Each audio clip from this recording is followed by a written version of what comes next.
Hello, gang. I was stretching as it started. Welcome to week 3 of reading the New Testament. I hope you are all not just surviving, but you are progressing with the utmost enjoyment and love in your hearts. Okay, all is well. You know what I'm going to do? Because many of you are getting other modes of spiritual formation. I don't take a lot of time other than to get right to the nuts and bolts at this point in the semester. But in terms of doing a devotion or things of that I do often with other classes. But today I'm going to read you a psalms, and I'm actually going to read from the Passion Translation. My lovely brother for my birthday got me the Passion Translation set. They all come in individual books, so you can read it like a book and progress through. And the Psalm, in particular, of the Passion Translation really emphasizes the poetry element. If you recall from Old Testament class, how poetry is meant to be read, and some of the issues when we do translations. I can't recall all of what was in your class, but when we do poetry translations, they oftentimes are when they're more literal, they're trying to get out a certain thing of what the author was saying. But much of the poetry of the Old Testament was meant to be read like a song, and so a literal translation of certain words doesn't have the flowing nature of what the words were intended to. And anyway, the Passion Translation does oftentimes a very good job with it. But let me read a very short psalm. Let me read it to you. It says, "Many years ago, the Jewish people escaped Egypt's tyranny, so that Israel, God's people of praise." I love how it says God's people of praise. Most translations say something like people of Judah, which is absolutely accurate and true. But Judah, my son's name, means praise. So when the psalmist is saying God's people of Judah, he's really referring to God's people of praise in this context. Not just the name, but what the name means. So that Israel, God's people of praise, would become his holy sanctuary. That was the whole point of being delivered from Israel or Egypt's tyranny, is to become God's holy sanctuary as a people of praise. And isn't that exactly what we're continuing the intent of being? And it says, would become his holy sanctuary, his kingdom on earth. His kingdom on earth. I mean, this was written back in David's day. I think this was written by David. His kingdom on earth. That wasn't just a new declaration that Christ made. Our Father who are in heaven, bless your name, your kingdom come, your will be done on earth as in heaven. These are themes that have been in God's heart for his people from the beginning of time, and it goes back to even David's time. Now the psalm goes back to referring to the deliverance from Egypt. This is in verse 3. The Red Sea waters saw them coming and ran the other way. Then later the Jordan River too moved aside so that they could all pass through. The land shuddered with fear. Mountains and hills shook with dread. O sea, what happened to you to make you flee? O Jordan, what was it that made you turn and run? O mountains, what frightened you so? And you hills, what made you shiver? Tremble, O earth, for you are in the presence of the Lord, the God of Jacob. He splits open boulders and brings up bubbling water. Gushing streams burst forth when he is near. So it just gives you just the sense of God, to remember what he's done for them, but not to forget what is the focus. The focus is on their Heavenly Father. You want to say hi, buddy? Yeah. This is Finn. My Finny. How old are you, Finn? 5. 5 and what? 5.5. 5.5, yeah. 5 and an almost big half. Are you Spider-Man today? Yeah. You're dressed up as Spider-Man? Awesome.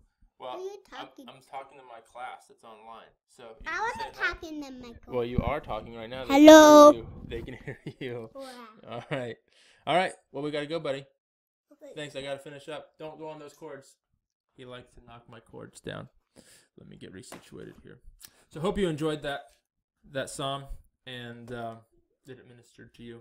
Just a little tidbit. Sometimes you need to pause and read a psalm, because that's what the psalmist was always doing. Taking their situation, remembering what God has done, who he was, that your situation is not nearly as horrible as it feels like right now, and you were going to be okay. That psalm obviously was much more than that, but oftentimes I find myself in the Psalms when I just need to feel a little better. So, okay, so moving on. This week, we're in week 3, the genres in the New Testament.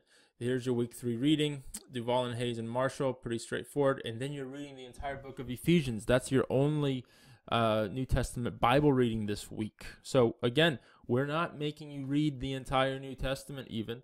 We are having you highlight and read certain portions that we're going to work out of, and you'll see how your assignments reflect that this week.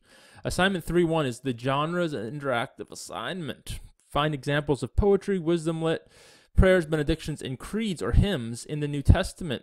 These genres are less talked about, but there are some examples in various places in the New Testament. Being aware of these can help you notice them when they appear in the biblical text. List at least one example of each for a total of 5. You might need to research this using an internet search. Okay, so what are we doing here? Let me pull it up. Sorry. I already had written this up for you. That's the wrong one. That is the correct one. I need to pull it up on the screen though, and it's not wanting me to do it, but now it is. Hello, interactive assignment, New Testament 3:1. Okay, so all I'm having you do here is, first of all, realize that things like poetry and wisdom and prayers, benedictions, creeds, hymns, these are all in the New Testament. They weren't just things that we see in the Old Testament, but they often get glossed over, or when you read them, like you're in the middle of like a narrative in Matthew or the Lord's Prayer in a couple Gospels, but when you see the Lord's Prayer, you know it's the Lord's Prayer, but it's not the only place that you see prayers, and you also don't realize that all of a sudden that the genre, well, you need to interpret it based, it's a prayer. We know that, but we don't. It's kind of all subconscious, hidden back there. This assignment is meant to get you to start to realize when you're in the New Testament. Now that you've gone through Old Testament, hopefully all of you have taken Old Testament now, and the Old Testament is more cut and dry. Like, okay, we're in Psalms, so it's a poetry. We're in Ecclesiastes, wisdom literature, so forth. So it's kind of more compartmentalized based on the book that you're in. Here in the New Testament, you're gonna pull out pieces of these kind of genre types at times, and need to be aware just how to find them, utilize them, and just become more aware of what you're reading. That's all this assignment is. It's very simple. So just list out these 5 different categories, and you're going to find an example of each. So I want you to just list it out just like this, and then you're going to give the reference. All right, so always give the reference of where you found it, and then some context.